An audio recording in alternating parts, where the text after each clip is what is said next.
যুদ্ধাপরাধীদের বিচারের দাবিতে 2010 সালে শেখ হাসিনার হাতে গড়া মানবতা বিরোধী যে আদালত, সেই আদালতে কিন্তু এবার শেখ হাসিনার এই ফাঁসির রায় দেওয়া হয়েছে। এই দণ্ড হাসিনা ও দলকে 5 দশক পর আবারও বিপর্যয়ের মুখে দাঁড় করিয়েছে বলছেন রাজনৈতিক বিশ্লেষকরা।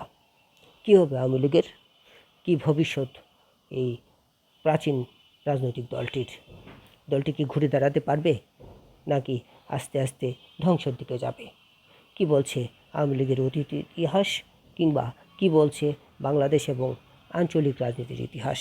এই ধরনের বিপর্যয়ের মুখে পড়ে কোনো রাজনৈতিক দলের ঘুরে দাঁড়ানোর ইতিহাস আদৌ আছে কি না, যদি থাকে সেটা আসলে কিভাবে সম্ভব? আমরা যদি একটু অতীতের ইতিহাস পর্যালোচনা করি, 1975 সালে বঙ্গবন্ধু হত্যার পর এই ধরনের একটি বিপর্যয় দলটি মুখে পড়েছে কিন্তু নিষেধাজ্ঞার মুখে পড়তে হয়নি। এবার কিন্তু প্রেক্ষাপট ভিন্ন, অর্থাৎ বাংলাদেশের রাজনীতিতে আওয়ামী লীগের মিত্র খুবই কম জাতীয় পার্টি ছাড়া।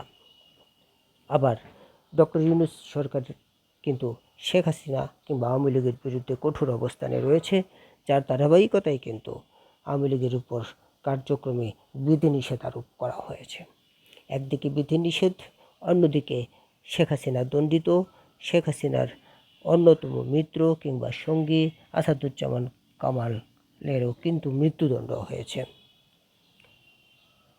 শেখ হাসিনা দেশে ফিরবে কি ফিরবে না সেটি আলোচনা পরের বিষয়, কিন্তু দলের ভবিষ্যৎ নিয়ে আলোচনা সেটি কিন্তু রাজনীতিতে অনেক সক্রিয় কিংবা জোর তালে চলছে। 1971 সালে বঙ্গবন্ধুর ফাঁসির আদেশ হয়েছিল। 26 অক্টোবর দিনটি ছিল। ফাঁসির আদেশের পর 76 দিন পর কিন্তু বঙ্গবন্ধু দেশে ফিরে এসেছিলেন। অর্থাৎ রাজনীতিতে এই ধরনের বিপর্যয়ের ইতিহাস কিন্তু নতুন কিছু নয়।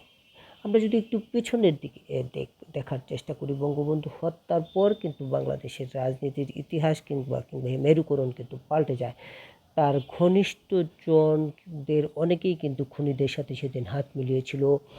এক পর্যায়ে কারাগারে আওয়ামী লীগের অন্যতম যে ঘনিষ্ঠজনরা ছিলেন, যার শীর্ষ নেতা সৈয়দ নজরুল ইসলাম, তাজউদ্দিন আহমেদ, ক্যাপ্টেন মনসুর আলী, এইচ.এম. কামরুজ্জামানকে কিন্তু কারাগারে হত্যা করা হয়।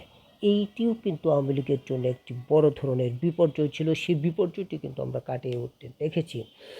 এমন এক পর্যায়ে 1981 সালে কিন্তু যে শেখ হাসিনা কিন্তু দেশে ফিরেন। তারপরেও কিন্তু দলের ভাঙন কিন্তু আমরা দেখেছি।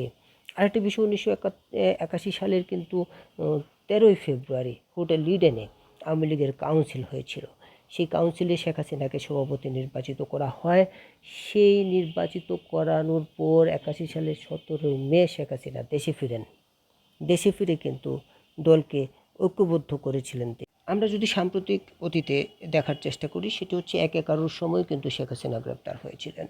তখন কিন্তু দলের মধ্যে একটি বিভক্তি, দলের মধ্যে বিভাজন, দলকে পৃথক করা কিংবা আওয়ামী লীগ আবার ফিরতে পারবে কি পারবে না সে ধরনের আলোচনা হয়েছিল।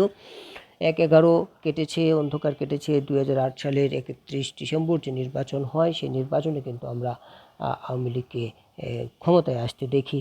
তেমনি আমরা কিন্তু 96 সালেও দীর্ঘ বিরতির পর কিন্তু 96 সালে আওয়ামী লীগকে ক্ষমতায় আসতে দেখি। অর্থাৎ বিপর্যয় কাটিয়ে বারবার ঘুরে দাঁড়ানোর ইতিহাস আওয়ামী লীগের আসলে নতুন কিছু নয়। আওয়ামী লীগ ঘুরে দাঁড়াতে পারে। তাছাড়া কিন্তু বিএনপির আমরা রাজনীতিতে যদি দেখি যে দণ্ডিত ছিলেন খালেদা জিয়া, দণ্ডিত ছিলেন তারেক রহমান সহ বিভিন্ন রাজনৈতিক দলের নেতারা, তারাও কিন্তু একটি পর্যায়ে ছাড়া পেয়েছেন এবং স্বাভাবিক রাজনীতিতে ফিরে এসেছেন। যে কোনো রাজনীতিতে বিপর্যয় কাটিয়ে রাজনীতিতে ফিরে আসার ইতিহাস নতুন কিছু নয়। সেটির চেয়ে বড় বিষয় হচ্ছে মুক্তিযুদ্ধের নেতৃত্ব দেয়া দল বঙ্গবন্ধুর কন্যা শেখ হাসিনা কিংবা আওয়ামী লীগ। যেহেতু বাংলাদেশে ভারত বিরোধী সেন্টিমেন্ট চলছে, হাসিনা বিরোধী অবস্থান চলছে, মুক্তিযুদ্ধের প্রতিশোধের একটি জায়গা চলছে, সে জায়গা থেকে এই আলোচনাটি যে আওয়ামী লীগ আসলে ফিরতে পারবে কি পারবে না, কিন্তু ইতিহাস বলছে বারবার আওয়ামী লীগ দুর্যোগ কাটিয়ে ফিরে আসে এবং ফিরে আসার ইতিহাস নতুন কিছু নয়। তাই সবার ধারণা সমস্ত প্রতিকূল পরিস্থিতি মারিয়ে আওয়ামী লীগ আবারও রাজনীতিতে সক্রিয় হবে, ফিরে আসবে হাল ধরে।